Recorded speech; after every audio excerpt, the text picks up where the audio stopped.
as a Canadian, do you disavow Jordan Peterson? 100% disavow. Okay. Well, good. We can keep As do I think most Canadians do, I have to say. Though that voice he has, I think all Canadians are able to do the Jordan Peterson impression. It's something innate within all of us. So he has really taken it on as his personality, but it's something that we all have the ability to perform. Yeah, I mean, I think a lot of Canadians are rejecting him, including the courts and the ethics bodies. And the ethics bodies for psychologists within Canada, because maybe you shouldn't be able to use your massive platform to call Elliot Page's doctors criminal butchers, among other insane claims. God help anybody that was a patient in his practice. But Matt, you did the deep dive to here. me, this is the big sort of disciplinary breakthrough that happened yesterday. The mugshot's one thing, but Jordan Peterson now, when you talk about him, you can officially call him formally a professional disgrace because he appealed a ethics sort of ruling by the I think the Society of Ontario. What is it? The Association of Academic Psychologists, right? In college psychologists in Canada. And they're upset because, among other things, and you can see how he characterizes it, but I'll characterize it beforehand. Saying things like Elliot Page's doctors are criminals, or calling somebody a prick, P-R-I-K. David, do Canadians spell prick P-R-I-K, or is that just a Jordan Peterson thing? So I saw that misspelling, and I got to be honest, I don't know. I don't think I've ever written down the word prick, so I'm not even sure exactly how we're supposed to spell it. And he also was very glib about suicide, like saying, I think there's an overpopulation problem, then go kill yourself, basically. And it's like, look, I'm not a fan. Probably shouldn't do that as a psychologist. Yes, when you have also made fun of someone's weight, like the whole picture that where he's like not beautiful, like that. When there's eating disorders are an issue, like you can't be a psychologist and be talking about something affirming. Fat. Sorry, like what does they say? Sorry, not attractive, or sorry, not beautiful, and sorry, no amount of authoritarian tolerance. We'll put that up in a second, but I want to, because he acts like they're not letting him complain about the local alderman, and what it is like, hey, you're one of us, and you put it in your bio that you're a clinical psychologist. Can you please not call practicing clinicians criminals and talk about suicide like that? But anyway, so he appealed that ruling to a court, and the court, it came back to us yesterday. Debate tonight. That's fun. I'm perplexed, I would say, about the situation in Canada. I've been thinking about it this morning. As you know, the court that we appealed the College of Psychologists' decision to decided that the college it's within the college's purview to stop me from having any political opinions, as far as I can tell. Pause it one second. So, Jordan, it's not just that you think capitalism takes people out of poverty. They're not saying, Jordan, please don't say that. They're saying, don't call gender affirming care doctors criminals with your giant platform. Yes. And I just want to say, is he talking to his daughter here? Yes. Mm-hmm. Okay. And he's wearing a zoot dad suit. Was being professionally disgraced, and the very first thing it is let's get in front of millions of people, and you sort of explain it in a way that really doesn't sort of address the actual complaint, Jordan. Yep. Stop me from having any political opinions, as far as I can tell. The decision, which I posted on Twitter and will post in the description of this video, starts out by making a case for the fundamental reality of freedom of speech for Canadians in Canada, and then says, but, and that's always a bad start when you're talking about freedom of speech, but apparently the college has the right to decide that I can be reeducated forcibly with the risk of my license. Now, pause. I don't know if they're going to be doing the milking tables that he's so afraid of, but I will just read from the first paragraph of this section. Reasons for the decision overview. When individuals join a regulated profession, they do not lose their charter right to freedom of expression. At the same time, however, they take on obligations and must abide by the rules of their regulatory body that may limit their freedom of expression. This case raises the clash between a regulated clinical psychologist's right to speak in a certain manner and the regulator's power to require the member to moderate that speech. And they go through it like he had plenty of opportunities to say like, hey, don't call that person a criminal or a prick or like... And doesn't he just have to take an online course, and that is the authoritarian all he had to censorship? All he had to do is take a social media course, and this would have been like it. But this is why he didn't do that, and why he doesn't ultimately care. He doesn't need. First of all, he's not currently practicing, so he doesn't need this license. So it's more lucrative for him to use this as a way to play victim. And use this, as a way to, this video has like 1 million views now. I bet like this is a new grift for him. Oh, 100%. I'm so pro free speech. They kicked me out of being a clinical psychologist. It's all a bunch of bullshit. Yeah. Also, it's worth mentioning. Go ahead. Back in 2018, he also received a misconduct complaint while he was practicing, and at that point, he did agree to improve what he had been criticized of. So. The only thing that's changed now is that he has a Daily Wire contract, and he doesn't need to be a practicing psychologist. So that's why he's using this as a way to just grift.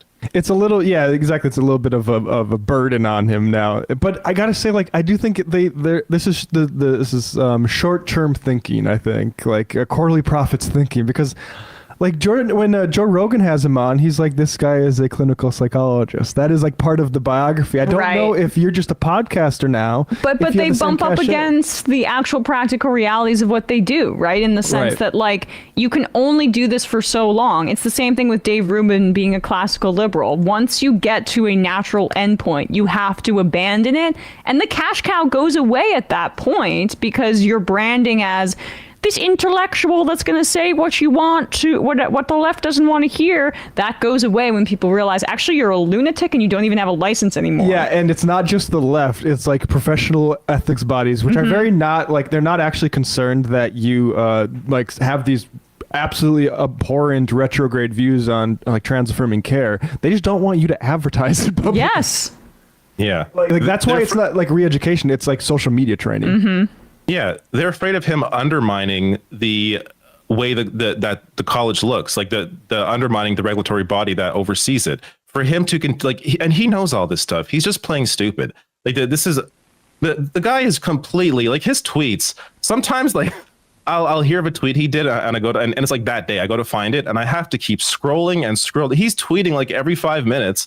I don't know what the hell's going on with it. And they're all haikus. Like they all have this weird, there's like a Joker picture. Like there's a lot of Joker pictures now. Apparently, it's also. So that's what he's leaning into with the outfit. I mean, no. The outfit is a suit version of his logo. And it has notice it's autographed as well. Yeah, his own autograph is on it. I now see that. I now see it all coming together. It is not aesthetically. I thought he was sponsored by like Reese's Pieces or something like that. Not attractive suit. Sorry. But let's continue a little bit more. It's really good. Because I made political statements that the members of the college don't agree with, and those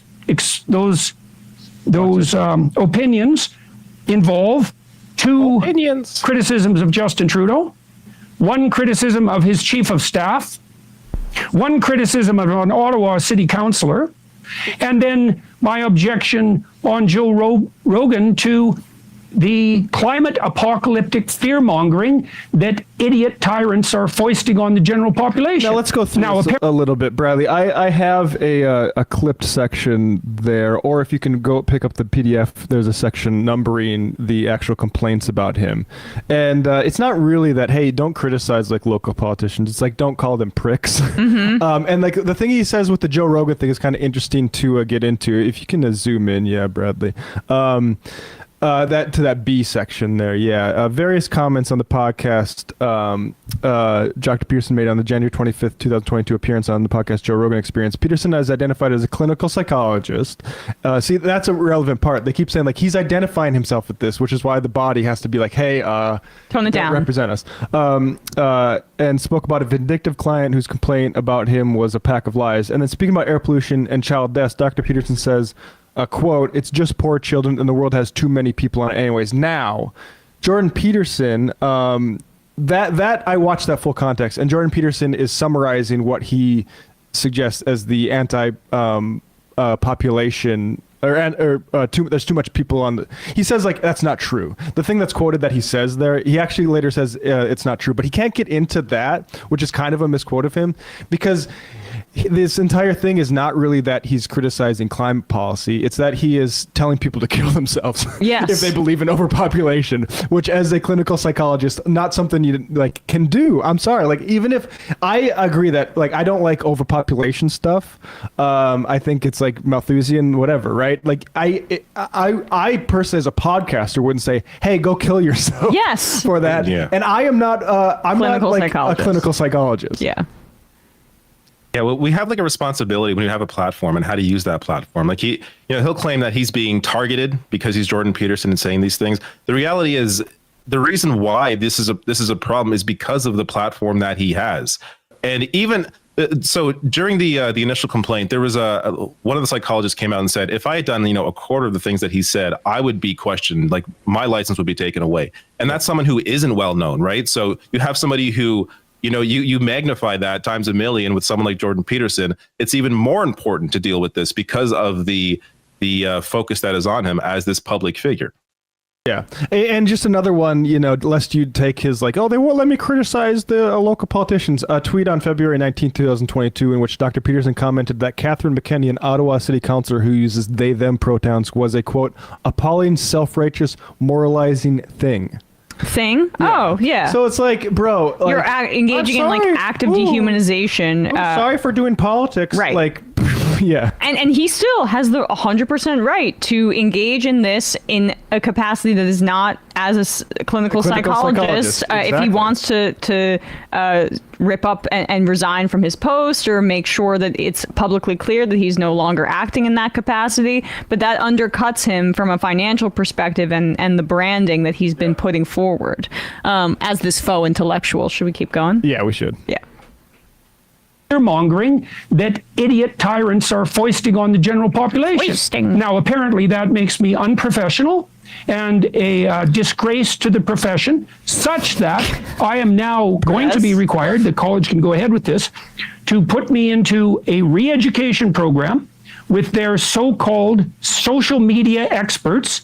And that's also, by the way, a profession that does not exist, until I learn my lesson, whatever that is, regardless of how much time that takes, by their judgment, or they can take my license away.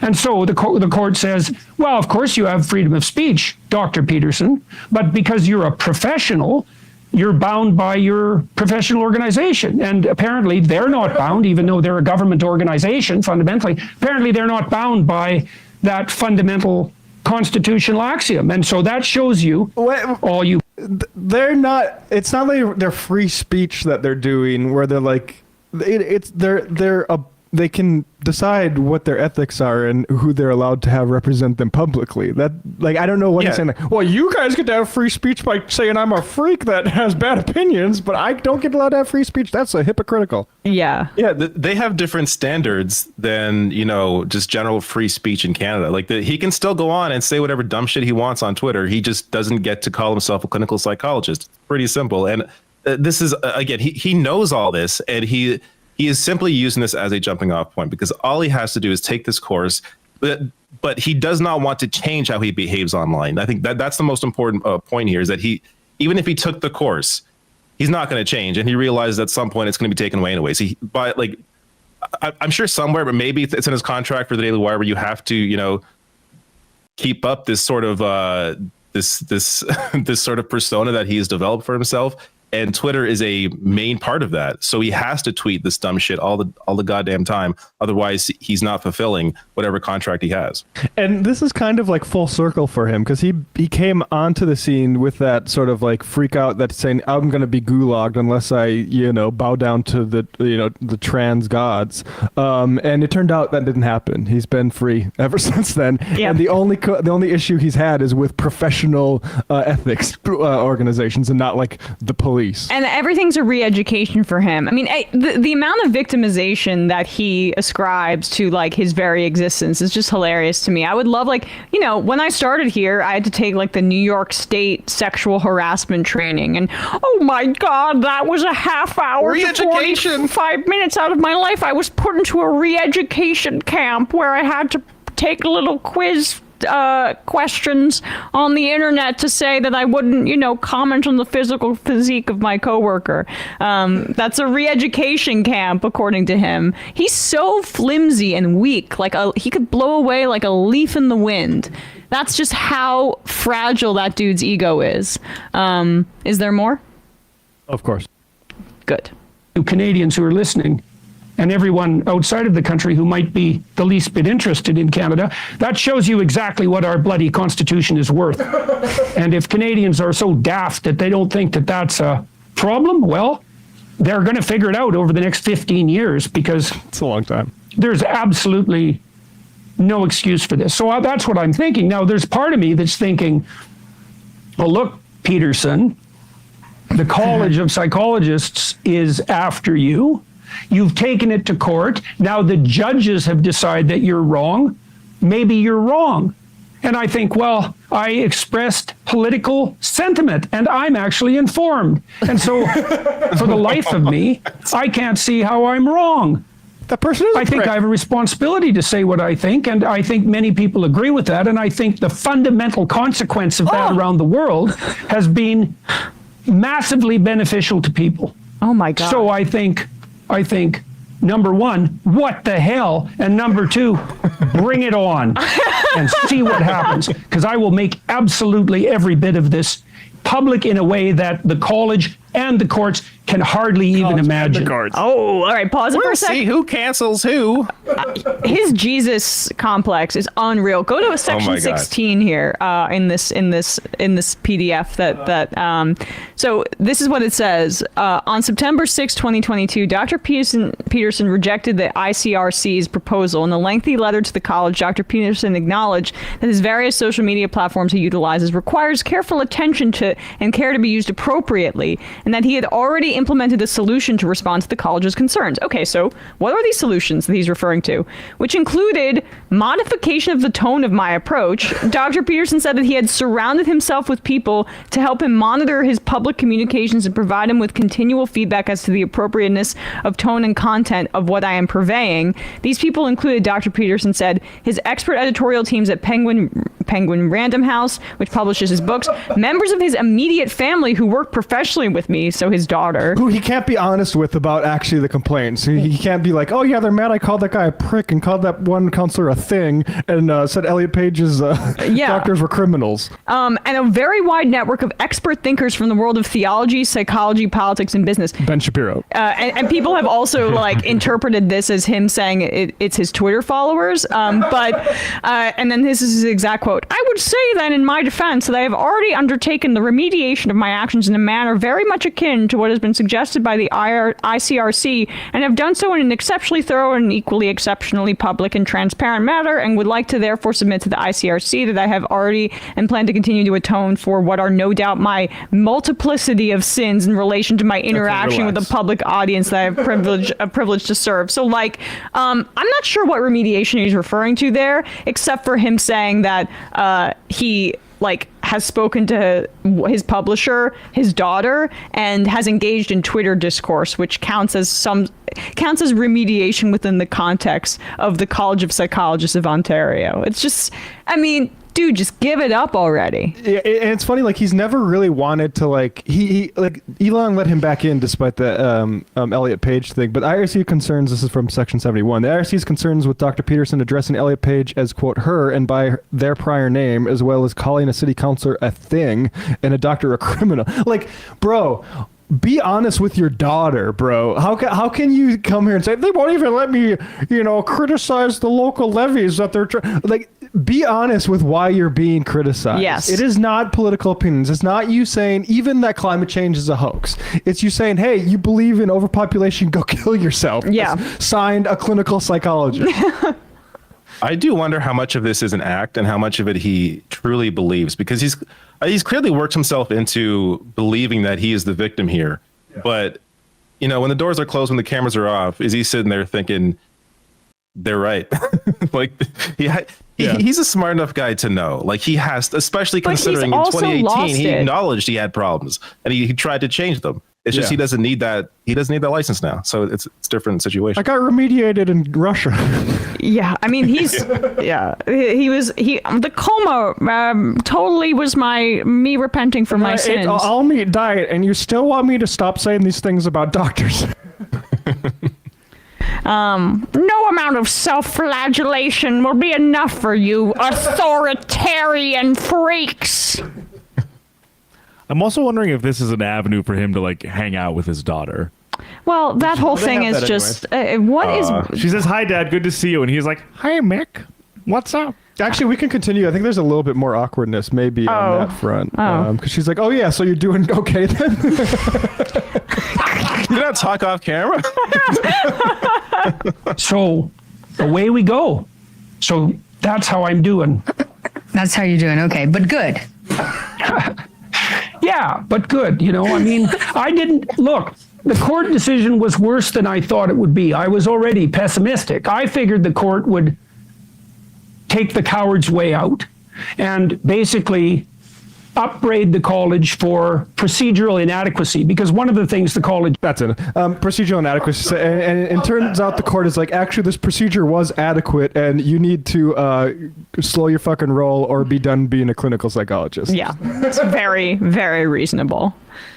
Well... So now, just everybody, just a style guide update. Whenever you talk about Jordan Peterson, you can say disgraced clinical or former... now disgraced clinical psychologist Jordan Peterson. That's fun. Definitely. All right, David. Well, we'll let you go now, but anything you want to plug? I mean, we talked a bit about your channel over there, The Rational National. Everyone should check that out. You do great work. Leftist Mafia. Anything else?